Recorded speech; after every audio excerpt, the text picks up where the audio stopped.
Now, I know this. Many of you came here thinking or hoping or perhaps believing that I may start naming names. Well, that day will come, but it won't be today. That's what I'm waiting on, bruh. Yeah.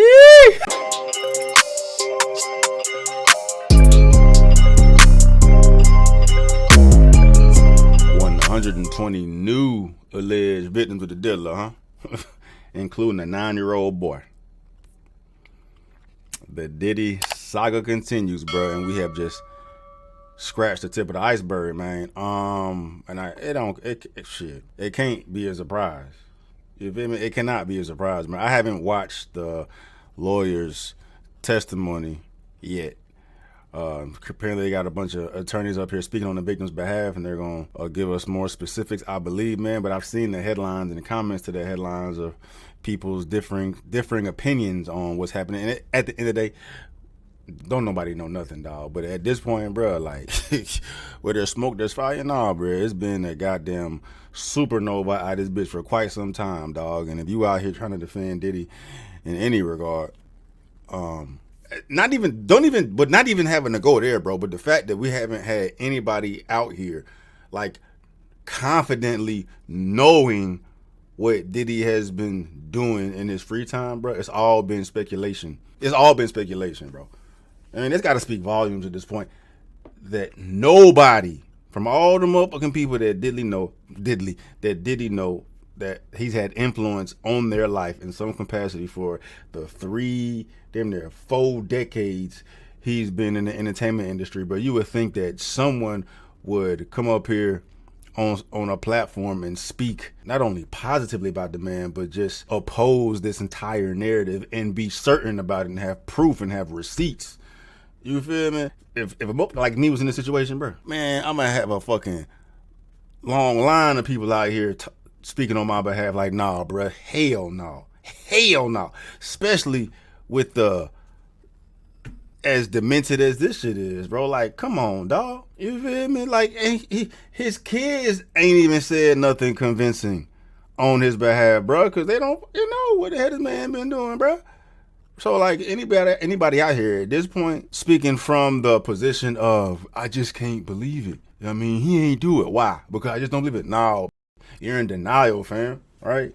Of course, ain't all this 100% true about Diddy, but the narrative that follows Diddy is accurate, and that motherfucker is a demon, dog. And if you don't believe it, I feel sorry for you, man. But let's get into this bull, bro. Let's go.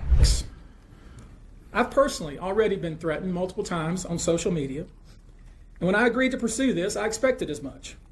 This isn't my first rodeo, but victims who step forward to have their voices heard should not be subjected to that kind of conduct.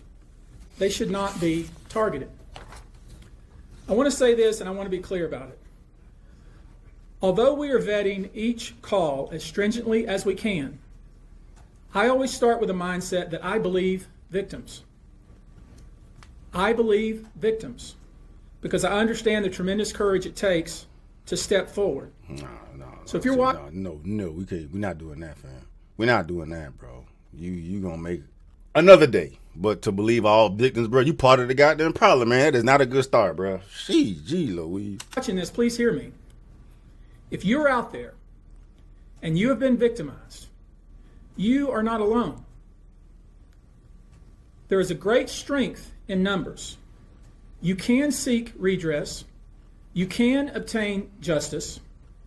We can help you, and we will help you. That being said, as stated, we are vetting every call that we receive. We have had to turn away some. For each, we ask for corroboration. For each, we ask for the identity of witnesses.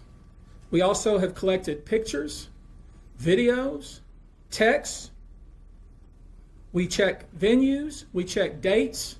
We want to corroborate that the claims being made have legitimacy and merit.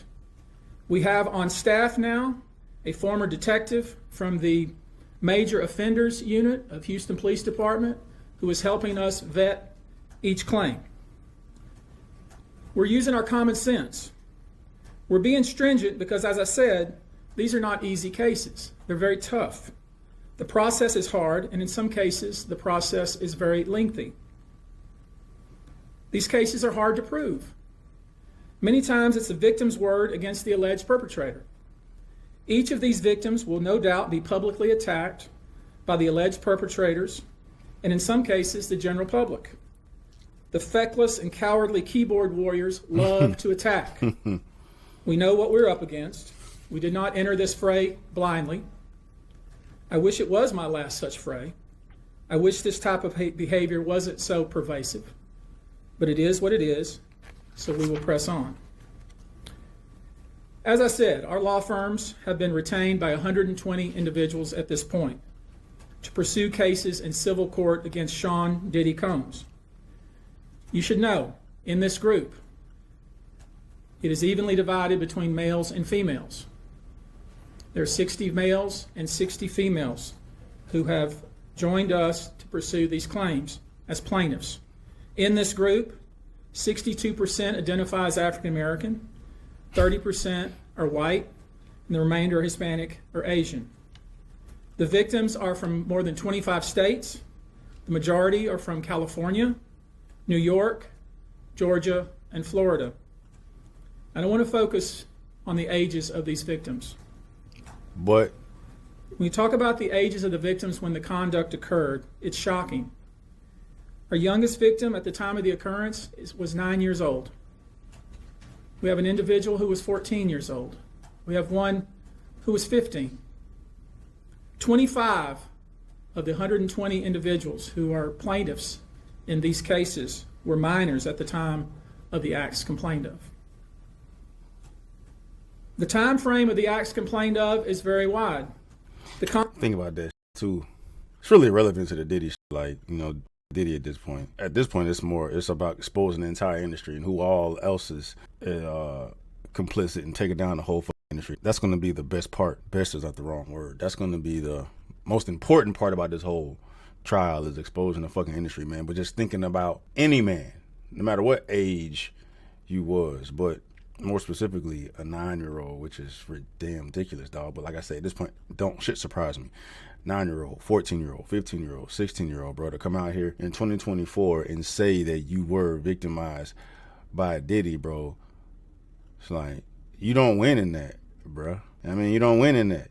I mean, you may get paid or whatnot, dog, but from that point on, bro, you are someone that got diddled. You know what I'm saying? So I'm just thinking about it in that, from their perspective, bro, and all the shit they're gonna have to go through as a fucking man.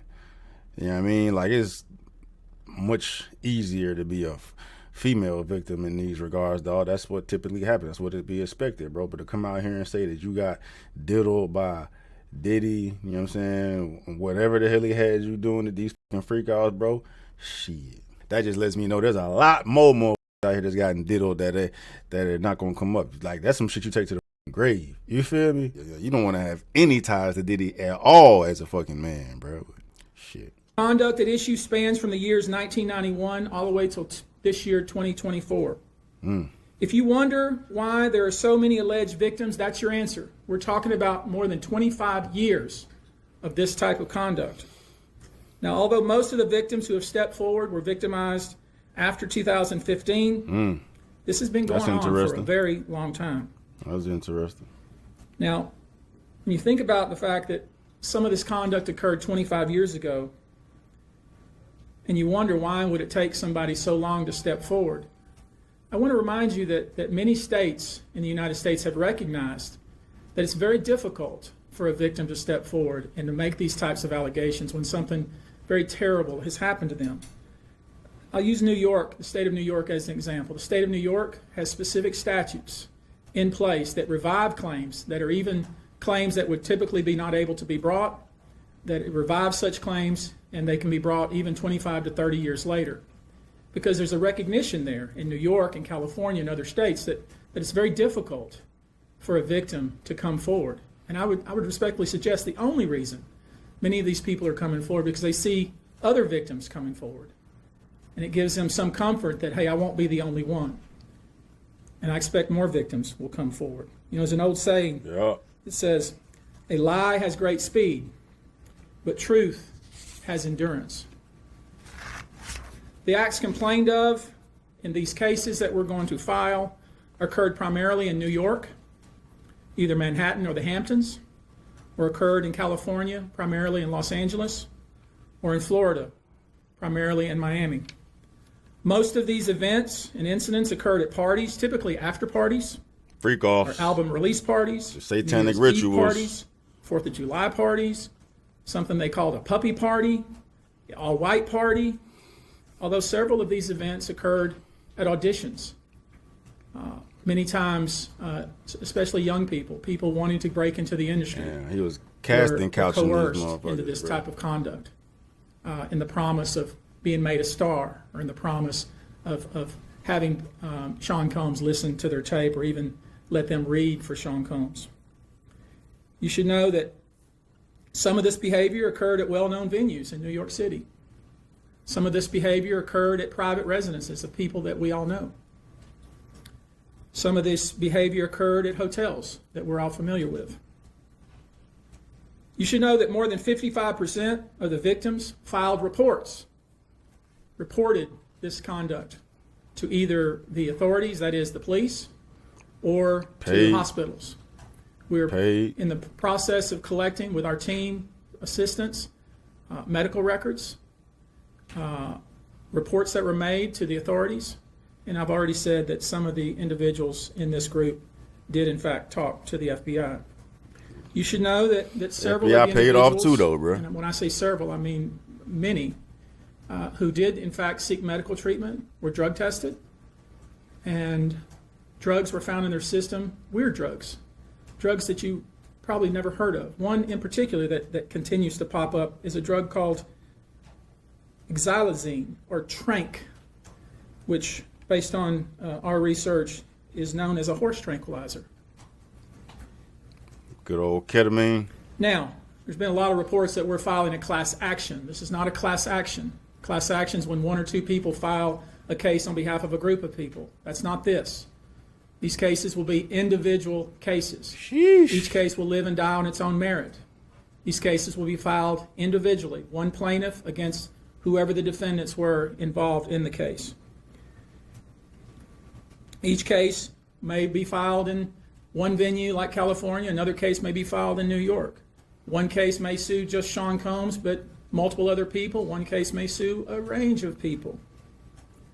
I would expect most, though, to be filed, as I said, in New York and Los Angeles.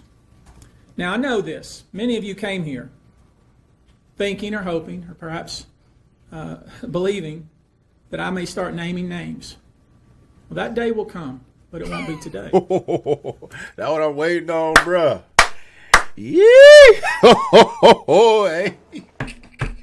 Bruh, Cat Williams got to get back in front of the cam ASAP, dog. Ooh, the storm is coming. The storm is coming, dog. The reckoning. Shit. That was hard, dog. The day will come. The day is we coming. will name names other than Sean Combs. There's a lot of names. It's a long list already. Shit. And of course, I already know who some of these individuals are. But because of the nature of this case, Why hasn't it we're leaked going to make yet? damn sure that we're right before we do that. But the names that we're going to name, assuming that our investigators confirm and corroborate what we've been told, are names that will shock you. These are individual cases. There are indeed other perpetrators involved. They will be revealed when that particular individual case is ready to be filed. They already know who they are. And I'm talking here about not just the cowardly but complicit bystanders. That is, those people that we know watched this behavior occur and did nothing. And I'm talking about the people that participated, encouraged it, egged it on. They know who they are. I call them the facilitators of foul play, willing participants in vile conduct. As we identify them, each will be part of this case as defendants. These defendants will not only include individuals, but would also include corporate entities who ultimately profited off of this culture and behavior. I'm looking at banks, pharmaceutical companies, hotels.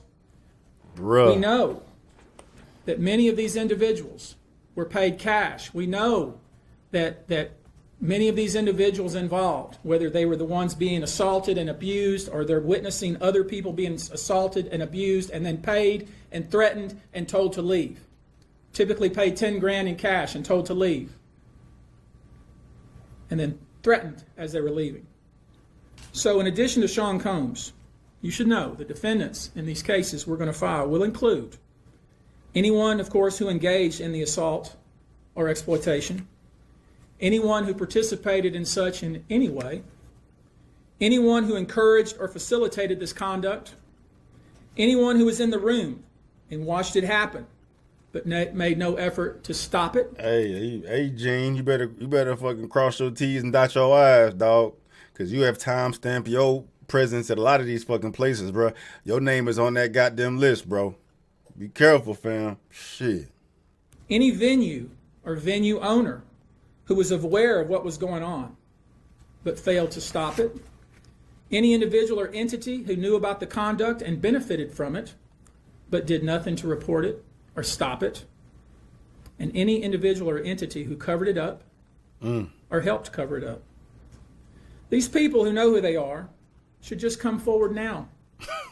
I would imagine, as we speak here, there are a myriad of people who are very nervous. You can't hide skeletons in the closet forever. I would expect there are many people out there right now who are desperately searching their memories as they delete their texts and data. Now, although these are, in fact, individual cases, there is a common theme, an MO, if you will. Typically, the victim is lured into a situation where he or she is given a drink. Typically, that drink, reported by these victims, is apparently laced with something. Once that drink takes effect, the perpetrators perform all kinds of sexual acts on the victims, many times passing him or her around as other people watch and enjoy the show, and then leave the victim ashamed, confused, injured, and wondering what happened. When the victim reaches out, he or she is told not to say anything. Sometimes there are threats of physical violence or financial repercussions or bodily harm. The claims we intend to bring will include the following: violent sexual assault or rape, sexual abuse, facilitated sex with a controlled substance, false imprisonment, compelling prostitution, sexual misconduct, dissemination of video recordings, false imprisonment, sexual abuse of minors. The civil case is way worse than the federal indictment. They shit was cute, bro. Like, they getting busy with this shit, bro. Seems like doing a lot more legwork. The federal indictment seem to be focused on the freak-offs, the blackmailing, the videotapes and whatnot, bro. But they haven't dove into any of the pedophilia, any of the minors, bro. The imprisonment. And I guess they got kidnapping or whatnot, dog. But, bro, man, this is a fucking movie, bro. This shit wild. Given a large volume of cases, and given our other docket obligations, and given the fact that we want to be sure when we file these cases that they are fully vetted, I expect we'll start filing these cases against Sean Combs and other perpetrators within the next 30 days. Now, they're almost done. It's rare, sexual abuse, sexual exploitation, this type of activity is pervasive in our society, and it's rare we get a chance where we can really focus on this as a country and really focus on this about how pervasive this is and what we as collectively can do about it. So you probably know that depending on the age of the victim, you can file these cases, these individual cases, under Jane Doe or John Doe. Each state is different in that respect. Typically there is a balancing test, like the public's right to know the name of the victim and plaintiff versus the confidentiality and the safety of the plaintiff. So we'll have to struggle with that with each one of these cases. Our intention, of course, is to, like we always do, file these cases under a pseudonym until the court tells us otherwise. But let me share with you a few, just kind of give you a sense of the kind of cases and the kind of instances that people are calling and reporting that we are trying to corroborate, vet, and these are the ones that we've already corroborated, vetted, and collected evidence on. One individual who was 22 years at the time she was assaulted said that the typical MO at one of these parties that have been widely discussed in the press was that when you were handed a drink, and now we know that the drink is laced with something, if you refused to drink it, you were kicked out of the party. We'll get kicked out. Let that sink in for a minute. I mean, the admission to this party was that you had to drink the chosen drink that was handed to you. And now we know that in most cases, I would say 90% of the cases, these individuals were drugged with some sort of drug. That was kind of the MO. Another instance, this individual who was 9 years old at the time was taken to a audition in New York City with Bad Boy Records. Other boys were there to audition as well. All of them were trying to land a record deal. All of them were minors. This individual was sexually abused, allegedly by Sean Combs and several other people at the studio in the promise to both his parents and to him himself of getting a record deal. Another instance, another minor, told allegedly by Sean Combs that he would make him a star, but he needed to visit with him in private about it, away from his parents.